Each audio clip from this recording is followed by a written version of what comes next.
कैसे आप सभी लोग, एक बार फिर से स्वागत है आपका हमारे YouTube channel study with Yogesh में। विंसर ईयर बुक की आज नेक्स्ट क्लास रहेगी बच्चों। लास्ट टाइम पे हमने जहां तक पढ़ा था, आई होप कि आप लोगों ने उसको रिवाइज कर लिया होगा और पैरेलली आप उसको लेके चल रहे होंगे। और जो इससे पहले वाली वीडियो थी, मैंने आपको एक होप दी है कि वर्ष 2026 में जो भी विज्ञापन आने हैं उसको आप लोगों को क्या करना है, अपना एक अंतिम लक्ष्य निर्धारित करते हुए उसको भेदना है बच्चों। लक्ष्य कैसे भी पार करना है, एग्जाम निकालना है तो निकालना है। क्या तरीके हैं, किस तरीके से, मैंने बहुत बार आप लोगों से डिस्कशन किया हुआ है। जिसने लास्ट वाली वीडियो नहीं देखी, यानी इससे पहले जो अपलोड हुई है नहीं देखी, तो एक बार देख लेना उसको, आपको काफी अच्छा और रिलैक्स फील होगा। उसके बाद आपको कहीं ना कहीं उसको देखने के बाद एक पॉजिटिव एनर्जी, एक पॉजिटिव वाइब्स आपके अंदर क्रिएट होंगे, ठीक है। इसके बाद क्योंकि कल संडे है बच्चों, संडे में आपको एक वीडियो ऐसी लेके आऊंगा कल आप लोगों के लिए, जो आपको बहुत से डाउट आपके जो है क्लियर कर देगा। आखिर पढ़ना क्या है, किस तरीके से पढ़ना है, क्या क्या चीजें सबसे ज्यादा इंपॉर्टेंट होती है, एग्जाम की प्रॉपर प्रिपरेशन कैसे होती है। स्पेशली नए छात्र जो हैं, जो अभी अभी जुड़े हैं साथ चैनल पे, उन लोगों को मैं कहूंगा कि जरूर कल आने वाली वीडियो को देखिएगा, ठीक है।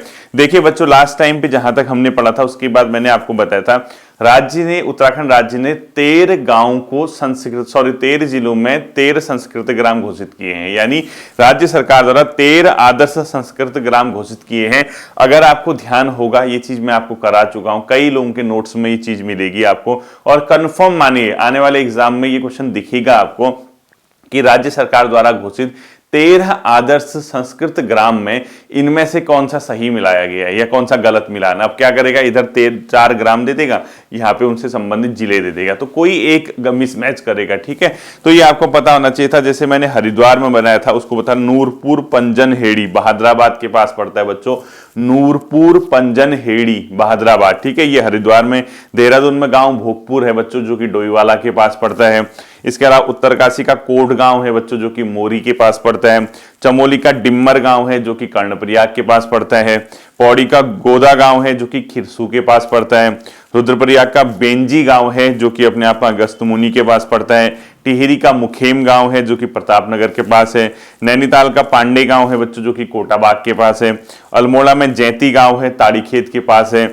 चंपावत में खरककार की गांव है। इसके अलावा पिथौरागढ़ का उर्ग गांव है, जो कि मोनाकोट ब्लॉक में पड़ता है। इसके अलावा बागेश्वर का सेरी गांव है, और उधम सिंह नगर का नगला गांव है, नगला खटीमा, ठीक है। इन 13 ग्रामों को 13 संस्कृत आदर्श ग्राम राज्य सरकार द्वारा घोषित किया। कंफर्म मान के चलिए। होता है ना कि यार क्वेश्चन क्या आएगा, एक क्वेश्चन तो ये आना ही आना है आपको, आज आए कल आए, आने वाले किसी भी एग्जाम में, तो आप इसको नोट करके रखना अपने पास, ठीक। इसके बाद बच्चों, उत्तराखंड में छठे वित्त आयोग का गठन हुआ है, जो कि 29 जनवरी 2025 को हुआ, ठीक है। तो कमेंट सेक्शन में आपने तुरंत कमेंट लिखना है कि छठे वित्त आयोग के अध्यक्ष कौन है, ठीक है। पक्का आप लोग लिखिएगा, एन रविशंकर जी हैं, इंद्र कुमार पांडे जी हैं, कौन है, आपको कमेंट सेक्शन में लिखना है कि छठे वित्त आयोग के, उत्तराखंड छठे वित्त आयोग लिखना है, ठीक है। उत्तराखंड छठे वित्त आयोग के अध्यक्ष कौन है, ये आपको कॉमेंट में लिखना है। और गठन हुआ था 29 जनवरी 2025 को, ठीक है, ये भी याद रखना। इसके साथ साथ ही बच्चों, अमृत सरोवर योजना सुना होगा, इसके तहत 2 जनपदों में मखाने की खेती भी की जा रही है। और वो 2 जनपद कौन कौन से आपको पता होगा, ये है बच्चों मखाने की खेती के लिए हरिद्वार और उधम सिंह नगर में। यानी जो अमृत सरोवर योजना है, जो नदियों का पुनरुद्धार है, क्योंकि ये मखाने वगैरह आपने देखा होगा पानी में ही होते हैं, ठीक है, तो उसका पुनरुद्धार भी करना है नदियों का। उसके अलावा वहां पे आर्थिकी बढ़ाने के लिए मखाने की खेती को प्रमोट किया जा रहा है। तो 2 जनपदों में बच्चों अमृत सरोवर योजना के तहत मखाने की खेती को प्रमोट किया जा रहा है। वो 2 जनपद कौन से, हरिद्वार और उधम सिंह नगर। तो आप लोग लिख सकते हो कि अमृत सरोवर योजना के तहत किन 2 जनपदों में मखाने की खेती को क्या दिया जा रहा है, बढ़ावा, हरिद्वार और उधम सिंह नगर, ठीक है। अगला लिखना बच्चों, जो अल्मोड़ा में, मतलब आपको ये पता होगा, अल्मोड़ा के सोनी मिंसर में एक बर्ड म्यूजियम बन रहा है, ठीक है। यानी बर्ड म्यूजियम कहां पर बन रहा है, अल्मोड़ा के सोनी मिंसर में, ठीक है। तो एक लिख लो, उत्तराखंड में किस स्थान पर बर्ड म्यूजियम बन रहा है, ये बन रहा है बच्चों सोनी मिंसर में, ठीक।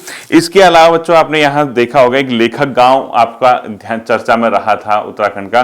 कहीं मैं देख रहा था, कहीं हाईकोर्ट में भी शायद किसी न्यायालय में ये मामला किसी ने डाल दिया है कि वन भूमि में जो है ये लेखक गांव है ना, सैन्य धाम के लिए, सॉरी लेखक गांव के लिए नहीं, सैन्य धाम के लिए कुछ ऐसा है। सैन्य धाम जो उत्तराखंड में बना हुआ है, देहरादून में, आपको पता होगा, उसको शायद कहीं किसी ने कोर्ट वगैरह में डाल दिया माननीय न्यायालय में कि वन भूमि पे बनाया गया या वन अधिकार जो वन संरक्षण अधिनियम है उसका उल्लंघन हुआ है। तो कहीं ना कहीं सैन्य धाम कहां पर है, क्या है, देहरादून जनपद में चर्चा में रहेगा, अखबार वगैरह पढ़ते रहिएगा, ठीक है। लेखक गांव भी किस जनपद से संबंधित है बच्चों, देहरादून जनपद में थानों के पास एक जगह पड़ती है, यहाँ पे एक लेखक गांव बनाया गया, ये आपको मैंने बताया हुआ है, ठीक है। अगला याद रखना बच्चों, देश का पहला पूर्ण सीसीटीवी कवर्ड कैंट क्षेत्र जो बना है वो नैनीताल बना है और इसके लिए एक अभियान चला गया जिसका नाम है त्रिनेत्र अभियान। यानी त्रिनेत्र, तीन आंखें बोलते हैं, नॉर्मल दो तो इंसान की होती है, तीसरी आंख आपको कोई नजर रखी हुई है। त्रिनेत्र अभियान बेसिकली है बच्चों सीसीटीवी कवर करने के लिए, ठीक है। और देश का पहला कैंट क्षेत्र जो है नैनीताल को बनाया गया जिसको पूर्णतः सीसीटीवी क्या किया गया, वहां पे कवरेज किया गया, ये भी आपको ध्यान रखना है, ठीक है। नेक्स्ट रखना, देश का पहला पेपरलेस कोर्ट बना है, यानी देश का पहला पेपरलेस न्यायालय या कोर्ट कौन सा बना है, नैनीताल में, ठीक है। नैनीताल जिला कोर्ट संभवतः ये होगा, हाई कोर्ट तो मुझे लग नहीं रहा कि होगा, शायद नैनीताल कोर्ट होगा। तो देश का पहला पेपरलेस कोर्ट जहां पे पेपर न करके चीजें ऑनलाइन की जाएंगी, ठीक है, पेपरलेस ना होकर कंप्यूटराइज होगा सिस्टम, ऑनलाइन सिस्टम से चलेगा, नैनीताल में। अगला लिखना बच्चों, ये भी कराया मैंने आपको, जॉनसार भावर की पहली फिल्म, मैंने आपको बताया था कि ये बहुत चर्चा में भी रही थी और अखबारों में भी आया था, बहुत जगह इसके एडवर्टीजमेंट वगैरह आपने देखे होंगे। ये था बच्चों मेरी गांव की बाट, ठीक है, मेरी गांव की बाट, जॉनसार भावर की पहली फिल्म है मेरी गांव की बाट, ठीक है। कभी कभी पूछा जाता है इस टाइप का क्वेश्चन भी, ये भी याद रखना। इसके अलावा बच्चों औली में वर्ष 2024 के एंड में एक क्या हुआ था, अभ्यास हुआ था, सैन्य अभ्यास, जिसका नाम है भारत कजाकिस्तान के बीच काजिंग अभ्यास। काजिंग अभ्यास होता है भारत और किसके बीच, कजाकिस्तान, काजिंग, ठीक है। ये कहां पे हुआ था, औली में हुआ था, ये ध्यान रखना। औली में किन दो देशों के बीच या भारत का किस देश के साथ काजिंग सैन्य अभ्यास हुआ था, तो ये हुआ बच्चों किसके साथ होता है, कजाकिस्तान। इसका नेपाल भी आ सकता है ऑप्शन, कजाकिस्तान भी आ सकता है, चीन भी आ सकता है, ध्यान रखना, तो कजाकिस्तान के साथ हुआ, ठीक है। इसके साथ साथ ही सर्वश्रेष्ठ पर्यटन गांव वर्ष 2024 में भारत सरकार द्वारा 4 गांव को क्या किया गया था, सर्वश्रेष्ठ पर्यटन गांव। संभवतः अभी आया नहीं है पेपर में, ये हो सकता है, क्योंकि ये आप एक चीज नोट करना, जैसे लोक सेवा आयोग तो स्पेशली 2-2.5 साल पुराने करंट अफेयर्स पूछता उत्तराखंड के। अगर आपको ध्यान होगा उत्तराखंड लोक सेवा आयोग के पुराने क्वेश्चन ज्यादा आते हैं करंट अफेयर्स के, आप कभी इस चीज को नोट करना। ये मैंने आपको बताया था कि सर्वश्रेष्ठ पर्यटन गांव के अंतर्गत 4 गांवों को सम्मिलित किया गया है बच्चों। वो कौन कौन से हैं, उत्तरकाशी के 2 गांव थे जिसको जखोल और हरसिल गांव, ठीक है। 4 गांव ना पर्यटन गांव के रूप में घोषित थे, जिसमें 2 गांव उत्तरकाशी से हैं, यानी एक जखोल एक हरसिल, और एक गांव है बच्चों बागेश्वर जनपद से जिसका नाम है सूपी गांव, और एक है जनपद पिथौरागढ़ से जिसका नाम है गुंजी गांव। तो गुंजी गांव, पिथौरागढ़, सूपी गांव, बागेश्वर, जखोल व हरसिल गांव कहां से, उत्तरकाशी से। इन 4 गांवों को सर्वश्रेष्ठ पर्यटन ग्राम का दर्जा मिला भारत सरकार की ओर से, इसको ध्यान रखना, वर्ष 2024 के एंड में ही था ये भी, ठीक है। देश की पहली हेलीकॉप्टर इमरजेंसी मेडिकल सर्विस याद है, ऋषिकेश में आ भी गया आपका ये पेपर में, ये आया था संभवतः नायब तहसीलदार के प्रीलिम्स में, यानी इससे पिछली बार जो लोअर पीसीएस हुआ था उसकी प्रारंभिक परीक्षा में ये प्रश्न पूछा गया था कि देश की पहली हवाई इमरजेंसी सेवा कहां पर शुरू की गई है, यानी स्वास्थ्य से संबंधित, ठीक है, helicopter emergency service medical service, ये किया गया था बच्चों ऋषिकेश में, इसको भी ध्यान में रखना है, ठीक है। उत्तराखंड गौरव सम्मान तो मैं आपको करा चुका हूं, इस बार ये ध्यान रखना। इसके साथ साथ एक मोस्ट इंपोर्टेंट क्वेश्चन बताता हूं बच्चों, जो हमारे गणरत्न हैं या एक हमारे लोक गायक जो बहुत प्रसिद्ध नरेंद्र सिंह नेगी जी, उनको ग्लोबल ब्रिलियंस अवार्ड लंदन में सम्मानित किया गया वर्ष 2024 के एंड में, ठीक है। बहुत टाइम नहीं हुआ है, अभी लगभग 2 साल हुए हैं, लेकिन ये चीजें पूछते रहता है, ठीक है। तो लंदन में श्री नरेंद्र सिंह नेगी जी को ग्लोबल ब्रिलियंस अपने आप में अवार्ड लंदन में सम्मानित किया गया। उनको किस गाने के लिए सम्मानित किया गया, कई बार ऐसे क्वेश्चन आता है, तो ये ध्यान रखना। ठंडो रे ठंडो गीत उनका एक है, अगर आपको याद होगा, ठंडो रे ठंडो मेरे पहाड़ों की ठंडो पानी, कुछ इस टाइप का एक उनका बहुत प्रसिद्ध गाना है, जिसके लिए उन्हें लंदन में एक ग्लोबल ब्रिलियंस अवार्ड से क्या किया गया, सम्मानित किया गया। तो ये क्वेश्चन ध्यान में रखना है, इसको नोट कर लीजिए। जिस तरीके से मैं लैंग्वेज बोल रहा हूं आप अपने हिसाब से उसको क्वेश्चन क्या कीजिए बच्चों, नोट बनाइए, ठीक है।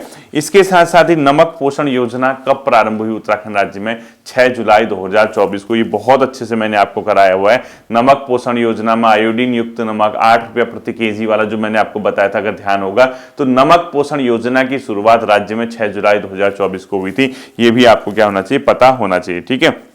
इसके अलावा बच्चों साहित्य अकादमी का सर्वोच्च सम्मान एक है, उसका नाम महत्तर सदस्यता 2024 किसे प्राप्त हुआ? तो लिखो साहित्य अकादमी का सर्वोच्च सम्मान महत्तर, साहित्य अपने आप में लिखना आप, साहित्य अकादमी का सर्वोच्च सम्मान महत्तर सदस्यता 2024 किसके प्राप्त हुआ बच्चों? रस्किन बॉन्ड जी को ये प्राप्त हुआ, याद रखना रस्किन बॉन्ड। ठीक है, अगला लिखते हैं बच्चों आपको, प्रदेश की पहली स्पेस एजुकेशन लैब कहां पर बनाई जा रही है? प्रदेश की पहली स्पेस एजुकेशन लैब, ठीक है, स्पेस मतलब जो अपने आप अंतरिक्ष से संबंधित चीजें हैं उससे संबंधित एक लैब बन रहा है, स्पेस एजुकेशन लैब, ये बन रहा है बच्चों रानी पोखरी में। कहां पर बन रहा है? रानी पोखरी में, इसको लिख लेना, रानी पोखरी में बनाया जा रहा है। ठीक है, अगला लिखना, उत्तराखंड का पहला निजी ऑटोनॉमस कॉलेज किसको बनाया गया है? प्राइवेट सेक्टर का जिसको ऑटोनॉमस बनाया गया है उसके अपने खुद क्या होंगे बच्चों? एडमिनिस्ट्रेशन से लेके फाइनेंशियल डिसीजन सारे खुद ही करेगा, वो ऑटोनॉमस बना दिया है। ठीक है, और सरकार ने, क्योंकि कई बार क्या होता है सरकार जैसे प्राइवेट कॉलेज भी होती है तो उसको रेगुलेटिंग सरकार के हाथ में होती है कई बार। ठीक है, तो पहला ऑटोनॉमस कॉलेज बनाया गया है जिसका नाम है डॉल्फिन कॉलेज। ठीक है, इसको भी याद रखना, डॉल्फिन कॉलेज को। अगला, अनाज एटीएम किस जनपद में शुरू हुआ बच्चों? देहरादून में, जो कि नेहरू ग्राम के पास ये शुरू किया गया है। तो अनाज एटीएम कहां पर हुआ? देहरादून के नेहरू ग्राम में। अगला लिखना है, राज्य का पहला मानसिक दिव्यांग पुनर्वास केंद्र कहां पर बना बच्चों? रुद्रपुर में। मानसिक दिव्यांग पुनर्वास, जो मानसिक रूप से थोड़ा सा क्या होते हैं, कमजोर होते हैं या मानसिक रूप से दिव्यांग होते हैं, उनके पुनर्वास के लिए एक केंद्र बनाया गया है रुद्रपुर में। तो लिखो राज्य का पहला मानसिक दिव्यांग पुनर्वास केंद्र कहां पर बना है? रुद्रपुर में। क्योंकि ये क्वेश्चन ऐसे भी पूछ सकता है कि राज्य का मतलब पहला ना पूछ के डायरेक्ट पूछ सकता है मानसिक दिव्यांग पुनर्वास केंद्र किस स्थान पर स्थित है उत्तराखंड में। ठीक है, तो रुद्रपुर में स्थित है, ये याद रखना। ठीक, अगला लिखना बच्चों, पुरिया नैथानी, जिनको गढ़वाल का चाणक्य, पहाड़ का नाना फडणवीस भी कहते हैं, इनका एक स्मारक बनाया गया है जहां को कहां पर है? पौड़ी में। तो लिखो पुरिया नैथानी, क्या लिखोगे? पुरिया नैथानी जी का स्मारक कहां पर बनाया गया है? पौड़ी में। ठीक है, तो पुरिया नैथानी जी के नीचे एक एरो डालिए, उनके दो नाम लिख लीजिए। एक तो क्या लिखोगे बच्चों आप उनको? ये पहाड़ गढ़वाल का चाणक्य भी बोलते हैं इनको, पुरिया नैथानी जी को। दूसरा बोलते हैं पहाड़ का नाना फडणवीस। ठीक है, पहाड़ का नाना फडणवीस कहो या गढ़वाल का चाणक्य कहो, किसको कहते हैं? पुरिया नैथानी जी को। इसको भी याद रखना। ठीक है, उत्तराखंड का बच्चों जो साइंस सेंटर है, 3 साइंस सेंटर यहाँ पे बेसिकली अभी 2 हैं। एक है पहला देहरादून में बना था, दूसरा अल्मोड़ा। तीसरा साइंस सेंटर कहां पर प्रस्तावित है? चंपावत में। तो ठीक है, लिखो उत्तराखंड का तीसरा साइंस सेंटर यानी विज्ञान केंद्र कहां पर प्रस्तावित है? यह है चंपावत में। इसके ब्रैकेट में लिखो पहला देहरादून, दूसरा अल्मोड़ा। ठीक है, दोनों चीजों को आपने नोट करना है। इसके साथ साथ ही बच्चों निर्यात तैयारी सूचकांक 2022 की बात निकला नहीं है, लेटेस्ट वही है। निर्यात तैयारी सूचकांक 2022 में भारत की उत्तराखंड की रैंक 9वीं थी, 9th थी निर्यात तैयारी सूचकांक। ठीक है, एक्सपोर्ट प्रिपेयर्डनेस इंडेक्स मैंने बहुत बार पढ़ा है, क्वेश्चन आ भी गया है, 2-3 बार आ भी गया अलग अलग एग्जाम में, निर्यात तैयारी सूचकांक, लेकिन कई बच्चों को नहीं पता होगा तो 2022 के बाद नहीं निकला है। उत्तराखंड की पोजीशन इसमें 9वीं थी बच्चों। ठीक है, इसके अलावा खाद्य सुरक्षा सूचकांक 2022-23 में भी उत्तराखंड की रैंक कौन सी है? 11वीं है। तो खाद्य सुरक्षा सूचकांक भी नहीं निकला है, यानी फूड सिक्योरिटी इंडेक्स। तो खाद्य सुरक्षा सूचकांक 2022-23 में उत्तराखंड की पोजीशन 11वीं है, जबकि निर्यात तैयारी सूचकांक 2022 में 21-22 में उत्तराखंड की पोजीशन कौन सी? 22 में सॉरी, उत्तराखंड की पोजीशन 9वीं है। ठीक है, ये दोनों ध्यान रखना। इसके अलावा उत्तर भारत का पहला आर्किड क्षेत्र कहां पर स्थित है बच्चों? गोपेश्वर में। ठीक है, खल्ला एक जगह पड़ती है, खल्ला चमोली गोपेश्वर में। देश का पहला आर्किड क्षेत्र कहां पर स्थित है? गोपेश्वर में। इसको लिखना, देश का पहला आर्किड क्षेत्र कहां पर है? अपने आप में गोपेश्वर में। और अंतिम क्वेश्चन लिखना बच्चों, हैप्पीनेस इंडेक्स 2023 में उत्तराखंड की रैंक, यानी खुशहाली सूचकांक 2023 में उत्तराखंड की रैंक कौन सी है बच्चों? 2nd। ठीक है, हैप्पीनेस इंडेक्स 2023 में उत्तराखंड की रैंक कौन सी है? 2nd है। तो ये कुछ इंपोर्टेंट क्वेश्चन थे बच्चों विंसर ईयर बुक के। अब यहां से क्योंकि जो विंसर ईयर बुक आती है इसके बाद आता है इसका जो पुराना पारंपरिक है, यानी जो ट्रेडिशनल जो है चीजें, या इसमें कुछ नया एड ऑन हो या कुछ इस तरीके की चीजें। लेकिन मैं हमेशा आपसे कहूंगा कि विंसर ईयर बुक एक बैकअप के तौर पे हमेशा अपने पास बच्चों तैयार करके जाना एग्जामिनेशन हॉल के लिए, क्योंकि अक्सर मैंने देखा है लोक सेवा आयोग, अधीनस्थ तो मैं नहीं कह सकता, लेकिन अधीनस्थ तो ये तो पूछता है करंट अफेयर, लेकिन उत्तराखंड लोक सेवा आयोग के तमाम प्रकार के अगर आप जो एग्जाम देखेंगे विभिन्न प्रकार के, उनमें कहीं ना कहीं आपको विंसर ईयर बुक से संबंधित प्रश्न देखने को मिलते हैं। यानी विंसर ईयर बुक से संबंधित का मतलब नहीं है, यानी जो आपने अगर रेगुलर अपडेट नहीं है तो एक साल का कंप्लीट ईयर का अगर आप देखोगे उसको कंपाइल करते हुए, तो विंसर ईयर बुक में आपको देखने को मिलता है। इसके साथ साथ ही कुछ ऐसी चीजें जैसे उत्तराखंड इतिहास का क्विक रिवीजन करना है, जिसको क्वालिफाइंग नेचर का पेपर हो, उत्तराखंड भूगोल का क्विक रिवीजन करना है, या जो मेन बजट और जो आर्थिक सर्वे वगैरह उसका क्विक रिवीजन करना है, तो वहां पे आप देखेंगे कहीं ना कहीं विंसर ईयर बुक के प्रश्न आपको देखने को मिलते हैं। तो इसको आप तैयार करना ही करना। अब इसके अलावा इसमें जो चैप्टर बचे होंगे जो आपके एग्जाम के लिए बेहतर हो सकता है, जो इंपोर्टेंट हो सकता है, वो मैं आप लोगों को करा दूंगा। आप बिल्कुल टेंशन मत लीजिएगा, आपको सिर्फ और सिर्फ अपनी तैयारी पे फोकस करना है, पूरी ताकत लगा के स्टडी करनी है और बिल्कुल निरंतरता के साथ स्टडी करनी है। ठीक है, आई होप कि ये बातें आपकी समझ आई होंगी। फिर मिलते हैं अगले सेशन पर, अपना ध्यान रखिएगा। Thank you.